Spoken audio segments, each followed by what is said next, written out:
Isa na namang tokwa, tofu recipe ang gagawin natin ngayong araw na to na napakadali lang gawin. At yung mga sangkap tsak kung readily available na sa inyong mga kusina, kung hindi man, bumili kayo. Charot lang, kayo naman di kayo mabiro, pero bibili talaga kayo. Paano naman tayo magluluto, diba? Pero syempre, meron tayong mga alternative and optional ingredients, diba? At dahil mainit ang panahon ngayon, syempre, meron tayo nito. Tokwa.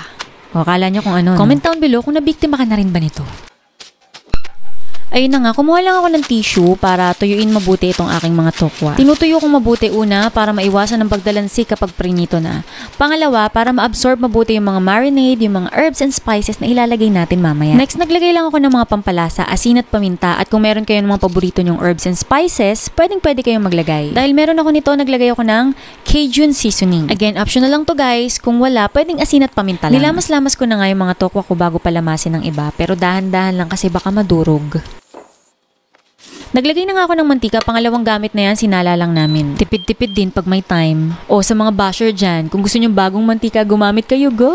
Charot lang. Love, love, love lang tayo guys. No hate, just love. Kung nagtataka kayo kung ano yun, asin yun, tiningnan kong ready na yung init ng mantika. Ayun na nga, prinito ko lang isa-isa yung tokwa at all sides hanggang sa maging golden brown. Siyempre, wag nating siksiking mabuti. Kailangan may konting social distancing. O diba, hindi naman kasi sila ganun kahiwa-hiwalay para maprito sila ng maigi.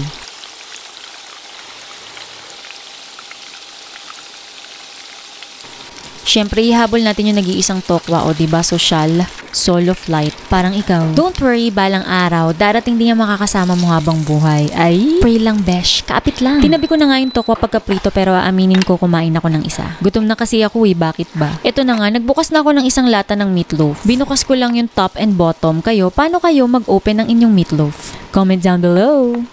Hiniwa-hiwa ko lang ng maliliit tapos kumuha na ako ng isang lata ng mushroom. Shiitake mushroom pala yung gamit ko pero kung anong mushroom ang meron kayo dyan, go! At kung wala talagang mushroom, pwede kayong maglagay ng carrots, corn, potato. At kung wala talaga lahat ng yan, wag kayong maglagay. Ganyan naman kayo Charot lang. Ayun na nga, hiniwa-hiwa ko rin ng maliliit. Tinadtad ko lang hanggang sa mapagod ang aking kamay. Siyempre pa, hindi pa pahuli itong sibuyas. Tinadtad ko rin hanggang sa ang kamay ko ay mangalay. Buti na lang hindi niya ako pinaiyak. Mas pinaiyak pa ako ng bawang dahil pinapak siya ng langgam. Pero hindi ako maglalagay dito ng bawang. Wala lang, na share ko lang. Kinuha ko na nga yung pritong tokwa tapos naghukay ako sa gitna. Gamit ang maliit na kutsilyo, naghiwa lang ako sa mga sides, sinundan ko yung shape pero niya. Pero hindi ko sinasagad sa dulo. Ayan nga, panoorin nyo na lang. Grabe!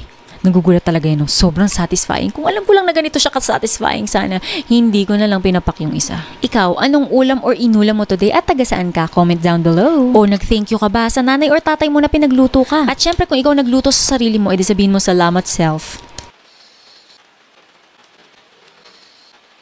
Ito na nga, ginisa ko na yung mga pinaghihiwa ko kanina para siguradong luto yung fillings na ilalagay natin sa tokwa. Pwede nyo naman pagsama-samahin yung gisa ng meatloaf, mushroom, at kung ano pang mga ipaglalagay nyo dyan. Gusto ko lang hiwa-hiwalay para mamaya maganda sa picture-picture. Sa meatloaf kanina, dahil may sarili na siyang lasa, hindi na ako naglagay ng pampalasa. Pero dito siya mushroom, maglalagay ako ng salt and pepper.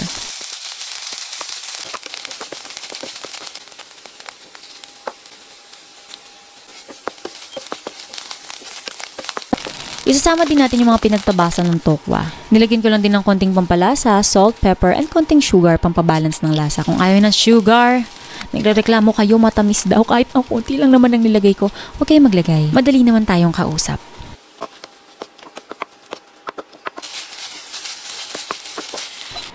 O ayan na nga, pagsasama-samahin lang natin, di ba? Ang gandang tingnan, makulay. Wala sa lang. Mga nadadaldalan po sa akin, patawarin niyo po ako. Meron man po dyang subtitle, i-mute niyo na lang po yung video.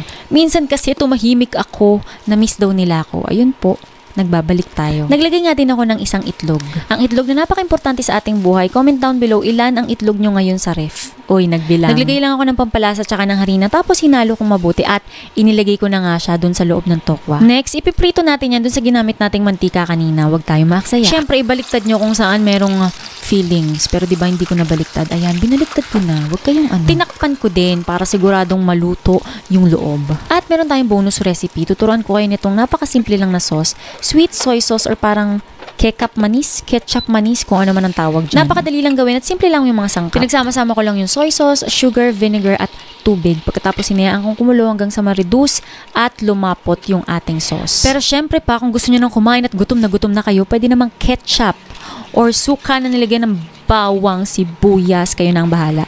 Ayun na nga, hiniwa ko lang siya diagonally tapos nilagay ko na sa plate para mas appetizing.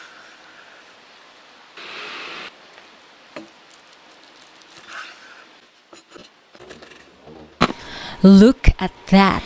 Tapos mag-drizzle pa tayo nitong ating sweet sauce. Ay talaga naman katakam-takam.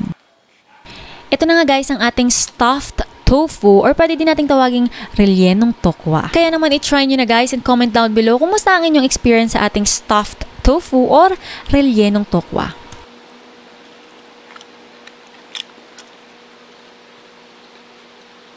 At dahil dyan, ako nga palang inyong kusinerang inhinyera, Jane Agustin Silvestre, and see you in my next vlog. Pumipiyok pa talaga eh. See you in my next vlog. Bahala kayo dyan, guys. Sige na, pwede na yun.